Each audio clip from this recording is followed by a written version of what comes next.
आजचा हा जो स्वागत समारंभ आणि निरोप समारंभाचा जो कार्यक्रम आपण आयोजित केलेला आहे, मी सर्वप्रथम आपल्या सर्वांना एक गोष्ट सांगतो की माझ्या आजपर्यंतच्या 18 वर्षाच्या नोकरीमध्ये मी आज तागात एकदाही निरोप समारंभ घेतलेला नाही. निरोप समारंभ म्हणजे कसं असते, तुमची पाठवणी असते, चला परत फिरून मागे येऊ नका तुम्ही. आणि त्यामुळे लोकांच्या मनामध्ये आपल्याकरता कायम एक आदराचं स्थान राहिलं पाहिजे. लोकांनी आपल्या चांगल्या कामाच्या रूपाने आपल्याला आठवणीत आणलं पाहिजे, राहिलं पाहिजे त्यांच्या मनामध्ये आपण, म्हणून निरोप समारंभ कधी घेऊ नये. पण काल मी जेव्हा मुंबईतून येत होतो, मीटिंगला गेलो होतो, तेव्हा रस्त्याने शर्माळे दादांचं कोणाशी बोलत होते काही माहीत नाही, अनिल शेठ पण होते माझ्यासोबत. तर ते त्यांचं नियोजन चालू होतं. मी त्यांना वारंवार सांगायचं, हे नका करू, साहेबांना मी शुभेच्छा देतो, स्टाफला भेटतो, जे काही मान्यवर उपस्थित त्यांना भेटतो, हस्तांदोलन करतो आणि निघून जातो. पण त्यांनी काही ते ऐकलं नाही माझं. आणि बरेचसे स्टेटस आहेत मला बघायला मिळत होते जशी जशी रेंज येत होती.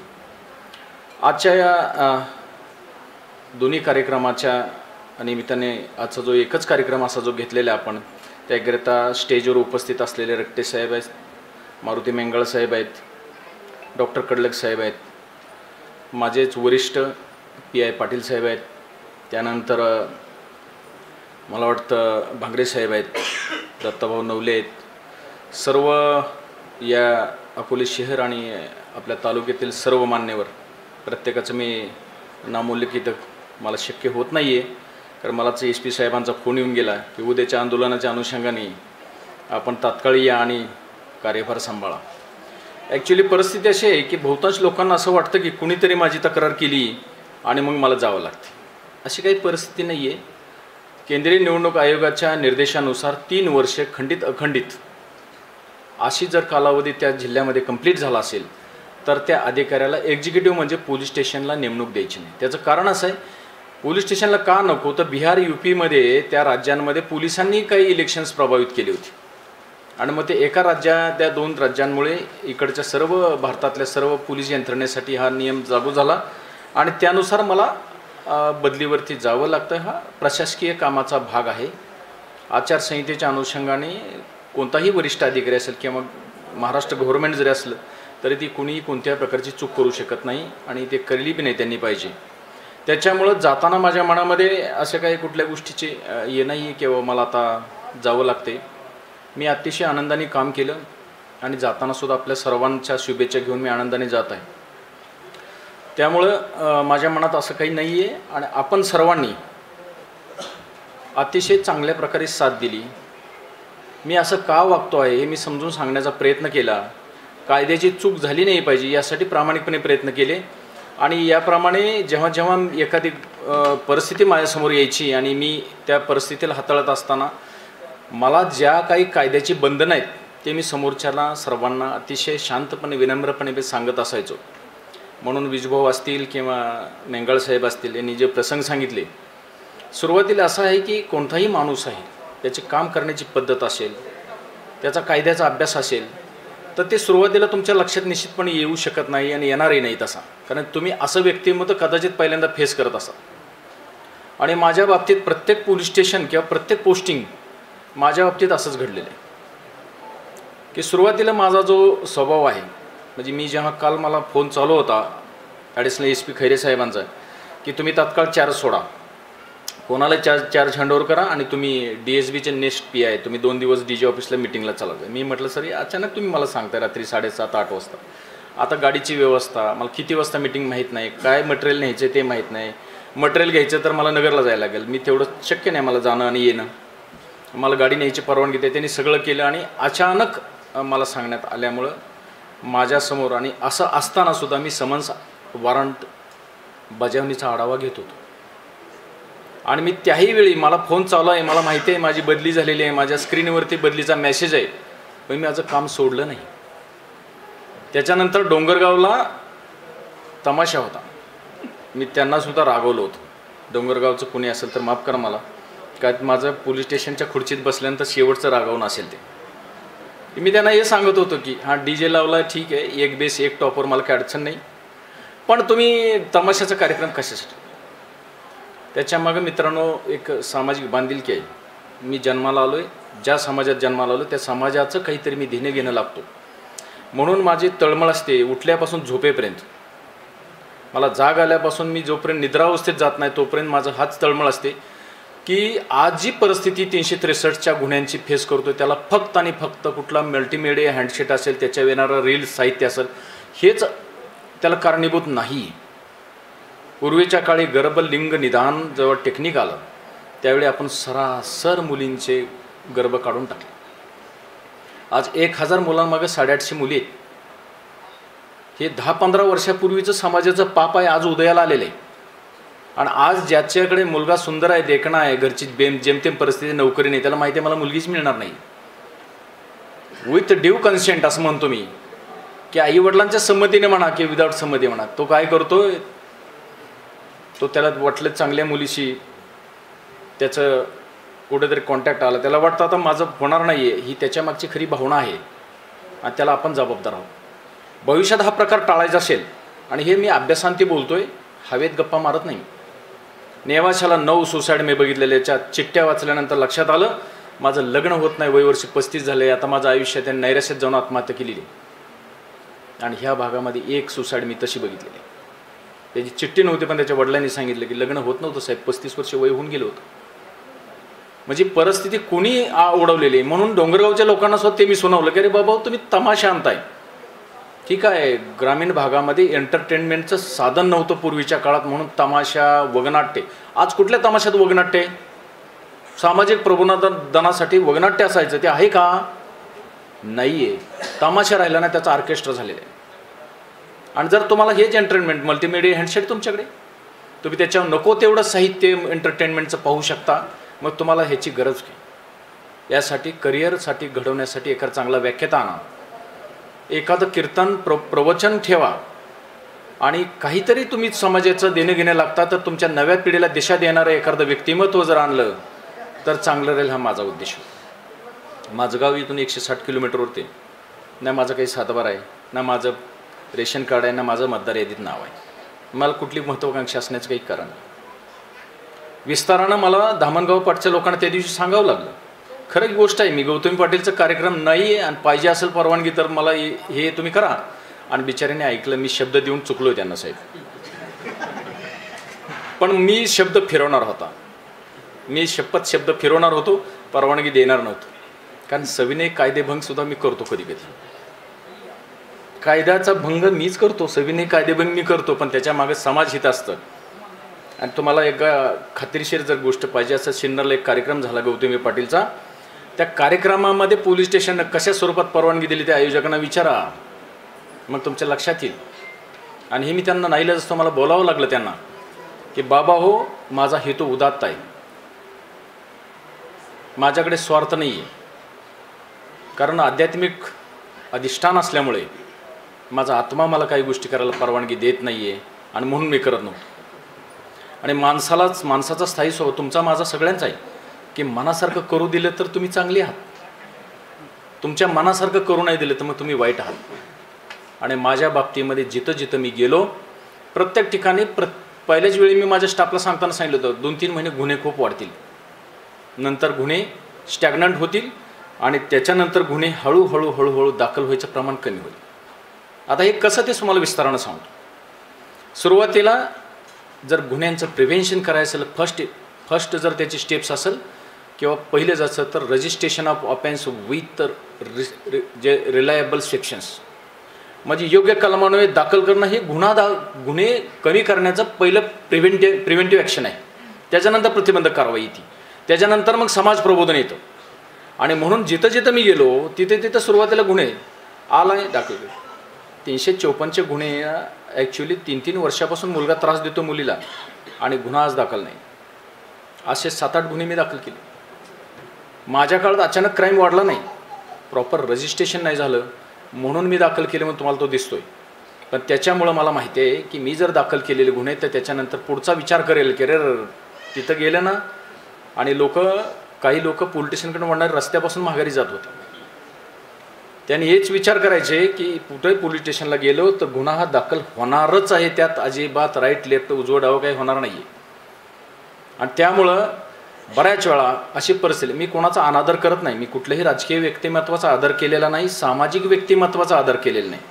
ज्यांनी समाजासाठी काम केलं, येणारा फटक्या तुटक्या कपड्यातला माणूस आहे, सातेवाडी खोतेवाडी तिरडे आहे, पाचपट्टावाडी, आपल्या सर्वांना एक सांगते 96 गावामधले 2-4 वाड्या वस्त्या माझ्याकडे राहिल्या असतील.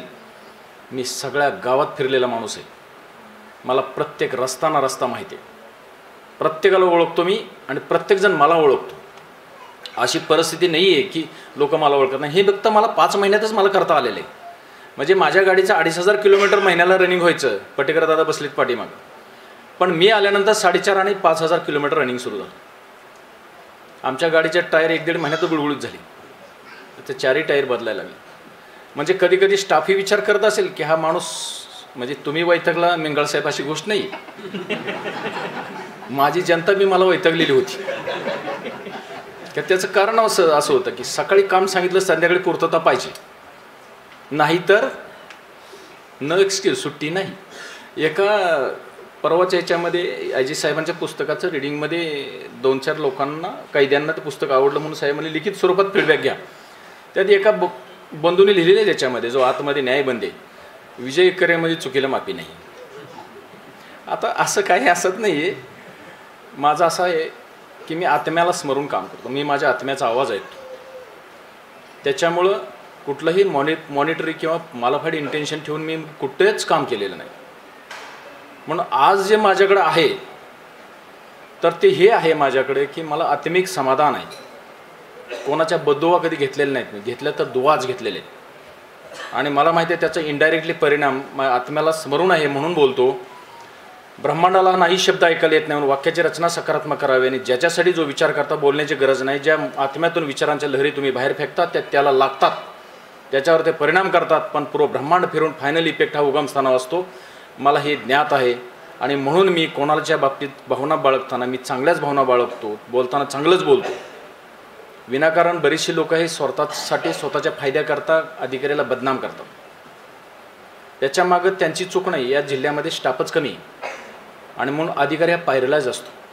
आता मी जो अनुभवलेला आहे, साहेब कदाचित अनुभवतील, मी बऱ्याच वेळा वरिष्ठ नसलेले लोक कमी आहेत. 25 लोक आहेत माझ्याकडे कामाला, फक्त 35चा स्टाफ, पण 10 सुट्ट्यावर सवलती, बाकी 10-25 लोकांमध्ये 96 गावाचा लोड आहे आणि 60 किलोमीटर दक्षिण, 65 किलोमीटर उत्तर.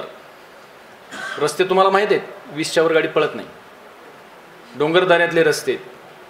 आणि मी आवर्जून हे गोष्टी विषयावरती यासाठी आलो की माझ्यासमोर असलेले सर्व माझे जे सन्माननीय पोलीस पाटील आहेत, जेंट्स आहेत, लेडीज आहेत पोलीस पाटील, त्यासाठी गावचे सरपंच आहेत, या प्रत्येकानं आमच्या कामामध्ये मदत केलेली आहे. अप्रत्यक्ष प्रत्यक्ष नसेल पण अप्रत्यक्षरित्या त्यांनी हातभार लावलेला आहे. मी कोणाला एक फोन केला आणि सांगितलं की पाटील साहेब त्यांना घेऊन या. त्या बिचाऱ्याने रात्री 1:30 वाजता 2 वाजताची वेळ पण नाही बघितलेली आणि ते माणसाला घेऊन आलेत किंवा त्यांनी कॉलबॅक केलेलं आहे. 40% भागामध्ये रेंजच नाही आहे. समन्स वॉरंट बजवायला गेलं तर आमच्या माणसाला कमीत कमी 3-3, 4-4 किलोमीटर पायी जावं लागतं, गाडी कुठेतरी सोडून. इतकी भौगोलिक परिस्थिती तुमची ही असतानाही हे लोक काम करत आहेत. आणि या जिल्ह्याच्या पोलिसांचं मला कौतुक वाटतं की बाकी सिटीमध्ये 12 तास ड्युटी केल्यानंतर 12 तास ऑफ असते, त्याला कोणी विचारत नाही. पण माझ्या जिल्ह्यातला हा स्टाफ आहे, ते 30 तास ड्युटी करतात, तेव्हा त्यांना 12 तास ऑफ मिळते. ते नाईट किलिंग, त्याला फोन जातो आहे, ते कैदी पार्टीला कोण नाही, चल येऊन जा, आणि तो नाही म्हणत नाही. त्यामुळं काम किती करावं याला काहीतरी लिमिट असतं. मी सांगतो आपल्याला, मी सकाळी 10 वाजता जर लिहायला बसलो तर मला 11-11 वाजेपर्यंत मी रजिस्टर अपडेट केलेले, तर माझं हात दुखायचा. कमीत कमी महिना 1.5, 2 महिने आम्हाला पेपर पेंडन्सीमुळे काम करता आलं नाही. त्यामुळे डिटेक्शनमध्ये माझ्या मनासारखं मला काम नाही करता आलं. नाहीतर जर मोकळी परिस्थिती असती, आता इथून पुढे तशी होत होती, मग मी तुम्हाला कधी दिसलो नसतो. मी नेहमी सांगायचो की मी तुम्हाला कधीच अकोल्यात रात्री भेटणार नाही सुरुवातीच्या काळात. पण परिस्थिती माझ्याकडे अशी पुढ्यात वाढवून ठेवली होती साहेब की 270 गुन्हे पेंडिंग, 450 अर्ज, 57 वरिष्ठ अर्ज, 7 महिन्यात एकही रजिस्टर लिहिलेलं नाही पूर्ण. म्हणजे PIने रजिस्टर लिहायचे असतात, ती पण लिहिलेली नाहीत. आणि माझ्या अगोदरच काही टेबलचा मुलींनी चार्ज घेतला होता, त्यांना काही माहीत नव्हतं टेबलचं काम कसं करायचं. पण ज्या मुली 6-6:30ला निघून जायच्या त्या रात्री 10-10 वाजेपर्यंत काम करताना मी त्यांना पाहिलं, पण तेवढं विश्वासाचं आणि आश्वासक वातावरण मी त्यांना देऊ शकलो. एक वडील बंधूच्या नात्याने मी त्यांच्याशी वागत होतो. फक्त त्यांना एकच सांगितलं होतं की कामामध्ये जर चूक केली तर माफी नाही, काम सांगितलेलं वेळेत कंप्लीट करा, अडचण असेल तर मी बसलो त्यासाठी. त्यामुळे मी त्या पोलीस स्टेशनला आज अपडेट म्हणजे ह्या स्टेजला आणलेलं आहे की माझ्या बघा असं असतं की या डिव्हिजनमध्ये 6 पोलीस स्टेशन आहे. 6 पोलीस स्टेशनमध्ये एकच पोलीस स्टेशनचं 4 वरिष्ठांनी 5 वेळा इन्स्पेक्शन घेतलं. आणि हे करत असताना आज मला त्यांचंही आभार व्यक्त करतो की त्यांनी इन्स्पेक्शन माझ्या पोलीस स्टेशनचं लावलं. आणि आज अशी परिस्थिती सर 3 मायनर मिस्टेक सर म्हटलं एवढेच अपडेट करशील तू, फीडबॅक देशील आयजी सर. आणि पहिले लॉकअप रंगवून घेतलं. वाकचौरे साहेबांचा मी PWDचे इंजिनियर त्यांचा खूप खूप आभार आहे. त्यांनी माझा फोन गेला आणि काम सुरू करायचे. 2 चॅनल गेट बसवून घेतले. त्यामुळे आज प्रत्यक्षरित्या कुठलाही माणूस चॅनलच्या गेटला धरून आतमध्ये जाऊन बोलत नाही, तो बाहेरून त्याला बोलावं लागतं. एक रजिस्टर मेंटेन केलं की भेटायला जाणार नाही, माझी एनओसी असल्याशिवाय जेलरने परवानगी द्यायची. त्यामुळे भेटणाऱ्याची संख्या 90% कमी झाली. नाहीतर आत राहून सुद्धा बाहेर गुन्ह्यांचा एखादा कट रचला जाऊ शकतो. ही परिस्थिती आज अकोल्यात नाही. म्हणजे सगळ्यात सेफ आणि सुरक्षित, फक्त सुरक्षेच्या दृष्टीने नाही, कैद्यांना जाऊन विचारा. आज मी गेलो आहे ना तर कैद्याच्या डोळ्यात पाणी येईल की आज उद्यापासून साहेब दिसणार नाही आपल्याला. तर त्यांचं काउन्सिलिंग पण करणं, बाहेर फक्त जनतेचं काउन्सिलिंग करत नव्हतं तर कैद्यांचं पण काउन्सिलिंग करणं, त्यांना आधार देणं, विश्वास देणं. मी आजही सांगतो गेट उघडायचं आणि त्याला पळून जाणार नाही कैदी, एवढं त्यांचं माझं बॉन्डिंग सुरू झालं. त्याच्यानंतर सर पोलीस स्टेशन परिस्थिती फार वाईट होती. रंगवून घेतलं, जे काही अपडेट करता आलं ते मला करता आलं. ते मी पेपर पेंडन्सी असेल त्यानंतर आता फक्त माझी एक विनंती सर्वांना सांगण्याच्या वतीने, मी काही झाडं लावलेली आहेत, मी रंगवून घेतलेले आहे. कृपया पोलीस स्टेशनला आल्यावर रंगवू नका भिंती आमच्या. कारण काय होतं मी बऱ्याचदा बघितलं सर, मी 2-4 वेळा धुवून काढल्या भिंतीनंतर. तर असं काही तुम्ही करू नका, तुमचं पोलीस स्टेशन आहे, आम्ही फक्त थोड्या दिवसाकरता पाहुणे म्हणून येत असतो. आणि मी सर्वांनी मला खूप सहकार्य केलेलं आहे. सर्व व्यक्तिमत्व आहेत. सुरुवातीला जेव्हा प्रत्येकजण त्याचं स्वतःचं काम करून घेऊन येत असतो तेव्हा त्यांना माहीत असते माझं काम झालं पाहिजे, पण व्यक्ती एकच आहे. आणि मी अकोल्यात असेल, मी नेवाशात असेल, रोज माझा नेवाशात 250-300 लोकांचा दरबार असायचा. आणि मगाशी वाकचौरे साहेबांनी, मला वाटतं वाकचौरे साहेबच बोलली की काही राजकीय व्यक्तिमत्व नाव घेत नाही आणि ते घेणं उचित राहणार नाही माझ्यासाठी. बळप दराड्यांनी करेल हे इतके लोकात मिसळून काम करतात, त्यांनी असं केलं तर आमच्याकडे कोण येणार. तेव्हा आम्ही 4-6 महिने कंट्रोल राहिलो. सर्वात इफिशियंट अधिकारी असताना सुद्धा केवळ याच गोष्टीसाठी आम्ही साईड ब्रँचला होतो. त्याचं मला अजिबात दुःख होत नाही, कारण एक प्रशासकीय व्यवस्था, एक राजकीय व्यवस्था आहे. आपण कोणत्या गोष्टी मनाला लावून कधीच घ्यायच्या नसतात. संधी मिळाली काम करायचं, नाही मिळाली निवांत राहायचं. त्यामुळं आपल्या भागामध्ये आलो. ॲक्च्युली येतानाही मला असं वाटत होतं की आपण कंट्रोलच ठीक आहे, आपला हा स्वभाव असा आहे सरळ मार्गी आणि आपण कोणाला खुश नाही करू शकत. प्रत्येकाचं समाधान निश्चितपणे माणूस करू शकत नाही. मी अरेमान शक्तिमान नाही आहे किंवा माझ्या गाडीला मोठू पतलूसारखे पंख नाहीत की मी कुठंतरी जाऊन पडदिशी जाऊ शकतो. पण जितकं म्हणून मला समाधान करता आलं. कधी कधी माझी बायको चिडचिड करते की सकाळी फोन केला आणि रात्री 11 वाजता हा माणूस काय प्रॉब्लेम आहे विचारतो, पण त्यांनी समजून घेतलं. तुम्हाला मित्रांनो, प्रत्येकाला फॅमिली प्रॉब्लेम्स असतात, माझ्या स्टाफला माहिती आहे. घरी जर काही इश्यू असेल, मेडिकल इश्यू असेल, तर मी रातोरात गेलो आणि सकाळी पुन्हा अकोल्यात हजर आहे, करतो यावर. जायचं 3 तास आणि यायचं 3 तास. लक्षात घ्या, काही परिस्थिती असेल. सेल्फ ड्रायव्हर मी कधी शक्यतो ड्रायव्हर घेऊन जात नाही कधी. तर ह्या सर्व गोष्टी करताना प्रामाणिक हेतू ठेवला आणि मला माहिती आहे त्याचे भगवंत मला निश्चितपणे चांगले रिटर्न्स देईल. आज मला सोडून जाताना आपल्या सर्वांच्याबद्दल माझ्या मनामध्ये कृतार्थ भाव आहे आणि तेवढाच रिस्पेक्ट आहे, आदर पण आहे. आपण सर्वांनी मला समजून घेतलं. मी काही नवीन आयडियाज फॉलो केले, त्याच्यामध्ये विशेष करून असेल की मेंगळ साहेबांनी सांगितलं की त्या दिवशी अशी परिस्थिती आली की मला फार कॉल आले. मी सर्वांचा आदर करतो, पण अचानकपणे घडलेल्या क्युऑक्समुळे आणि पर्यायी रस्ता नसल्यामुळे मला नाईलाजास्तव उतरावं लागलं आणि मग मी ते ट्रॅफिक क्लिअर केलं. पण त्याच्यानंतर माझ्या लक्षात येलं की प्रत्येकाची जबाबदारी असते. मग DJ चालकांची, मालकांची का असू नये. तुम्हाला जर परिस्थिती दिसते, सामान्य माणूस तो सफर झाला नाही पाहिजे. आणि म्हणून मी त्यांना सांगितलं की बाबा आता तुम्ही बस करा.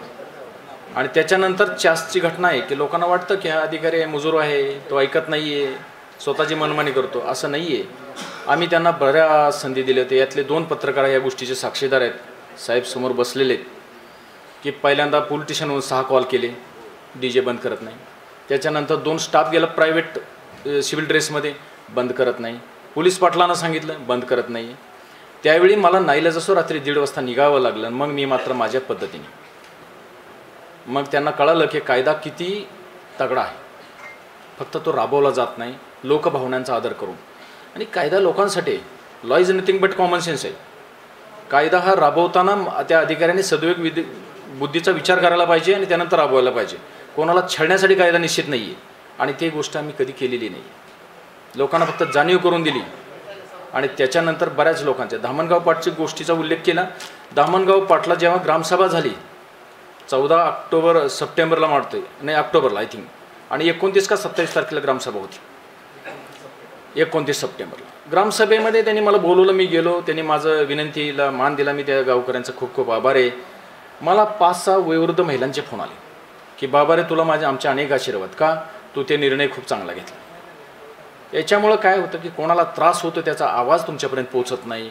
आणि अशा जे वंचित घटकांपर्यंत पोहोचायचा प्रामाणिक प्रयत्न माझ्या थ्रूआउट दी लाईफमध्ये केलेले आहे. आणि त्याचा मला निश्चितपणे नक्षलवाद्यांसोबत फायरिंगमध्ये एकदा मारता 2 वेळा वाचलो, 2 वेळा कार ॲक्सिडेंटमध्ये मारता वाचलो. त्याच्यानंतर कोरोनामध्ये 15 स्कोअर होतं, मी स्वतःही होप सोडून दिलेल्या होत्या, त्यातही वाचलो. हे सगळे आपल्या सर्वांच्या म्हणजे माझ्या बाबतीत असलेले आशीर्वाद किंवा मी काही चांगले पुण्यकर्म केले असतील त्यामुळेही वाचलो. जाता जाता असं सांगतोय, मला थोडं SP साहेबांचा फोन येऊन गेला मिंगळ साहेबांचं भाषण असताना, की तुम्ही लवकर या, काही कामं करायची आहेत मला, त्यामुळे मला जास्त वेळ देता येत नाही आणि दिवसभर बोललं तरी कमी आहे अशा प्रकारे. पण मी ज्यावेळी बसेल की मी परवाच्या अभिनवच असेल, मी कुठला PI तुम्ही मला सांगा की 5 तास 2 पार्ट्यांना घेऊन मीटिंग करेल, कोणता PI असेल पोलिटिशियनचा.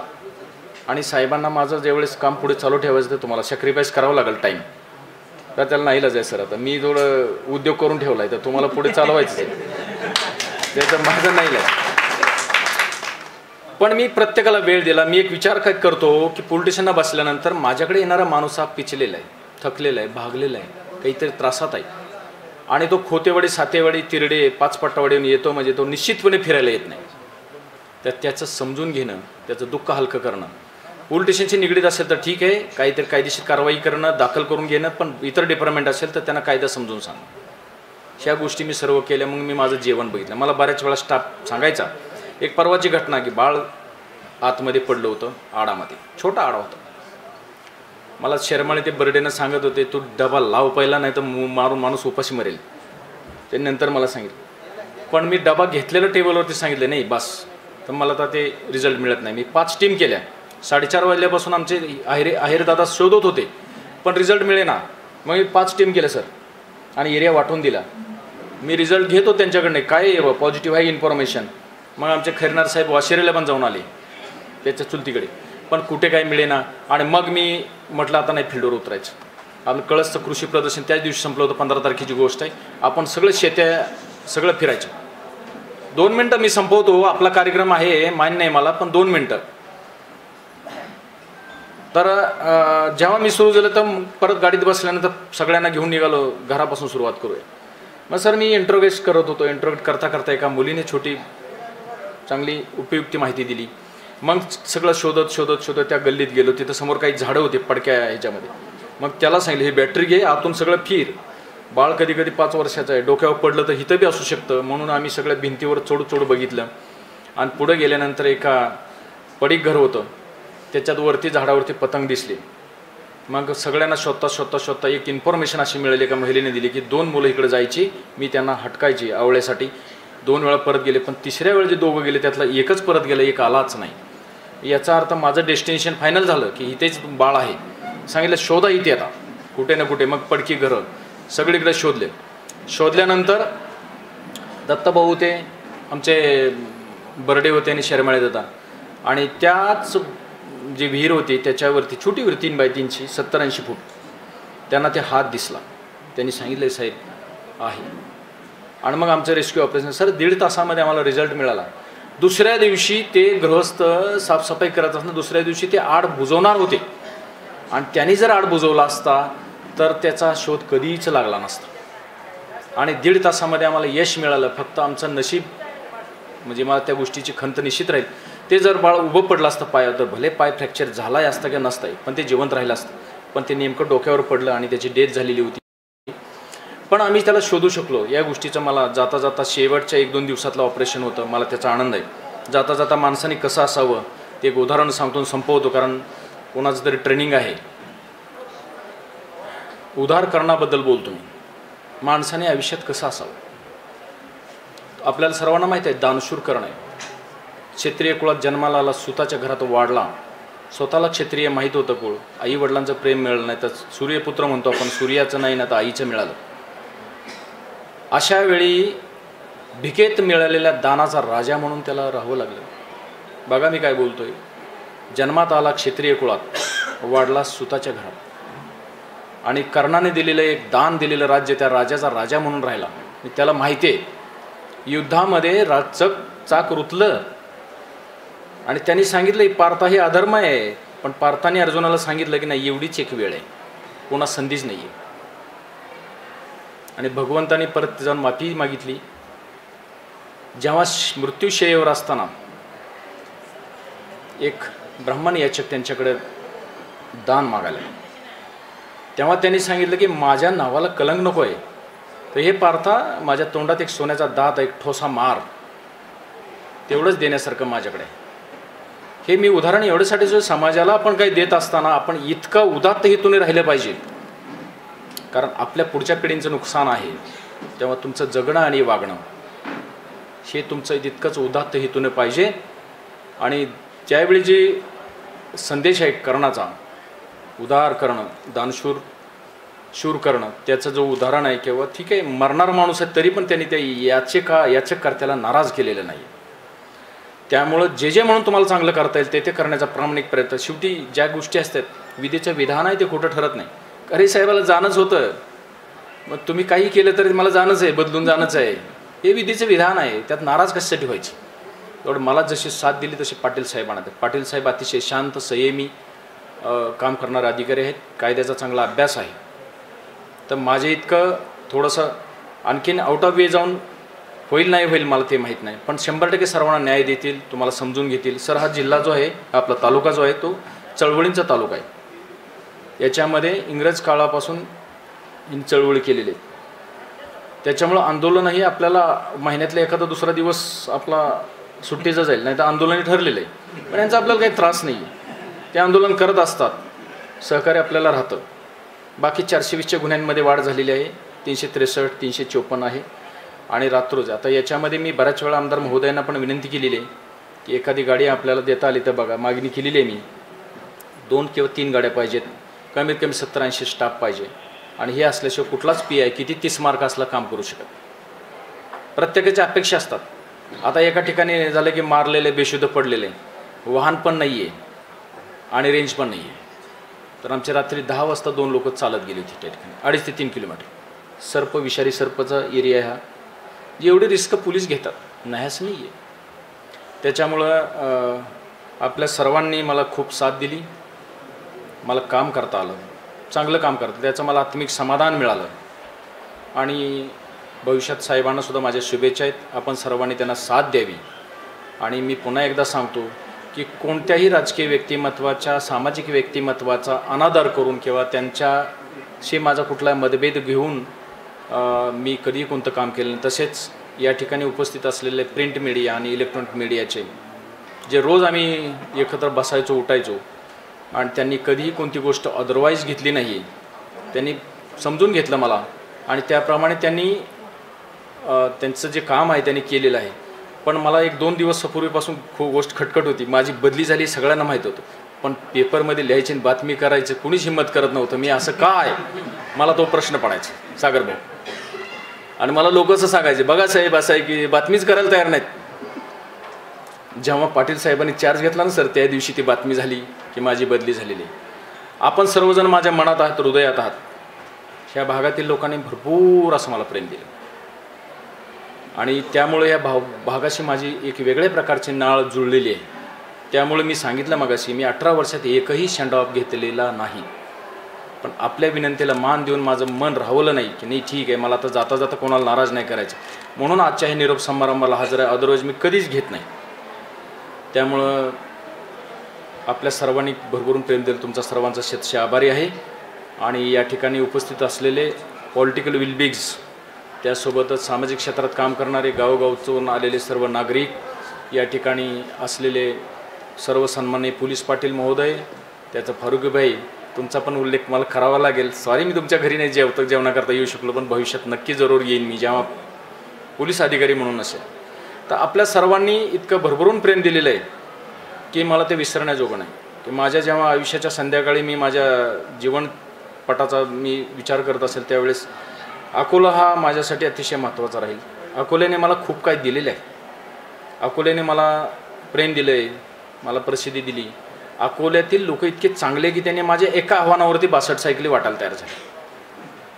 आणि मी नाराज बी झालो, मी नाराज व्यक्त करायचो. डोंगरगावची लोक आहे ना, अक्षरशः विनंती, एक वेळ तुमची जेवणाकरता या जत्रेत. म्हणलं नाही येणार, तुम्ही माझं ऐकलं नाही.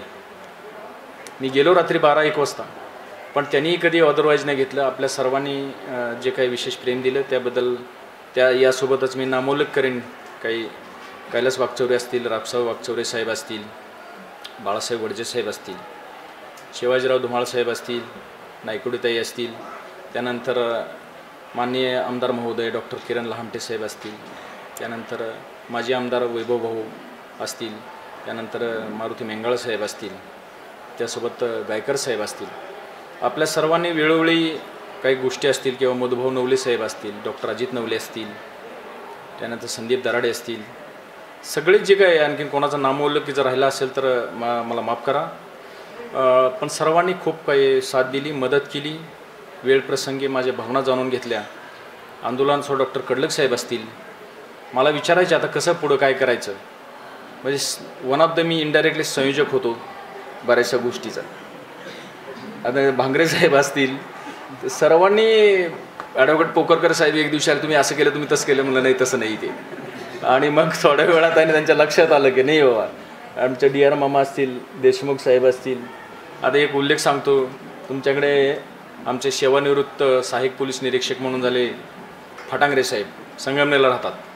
मी प्रोबेशनच्या काळामध्ये नारपोलीला असताना त्यांनी मला खूप मार्गदर्शन केलं. भरपूर काही कायद्याचा अभ्यास पेपर बनवून असेल त्यांच्याकडनं शिकलो. एक त्यांना कळाल्यानंतर जाता येत नाही घरी, पण ते स्वतःच इथं आलेले आहेत. आश्चर्य कमी वेळेने ते त्यांना बोलायला दिलं तर तुम्हाला अजून त्यांनी माझ्याबद्दल खूप काही सांगितलं असतं.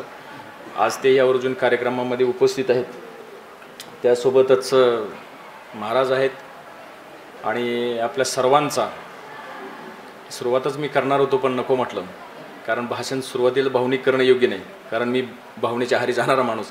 पण अकोलेकरांना माझा हा मानाचा अखेरचा दंडवत. धन्यवाद.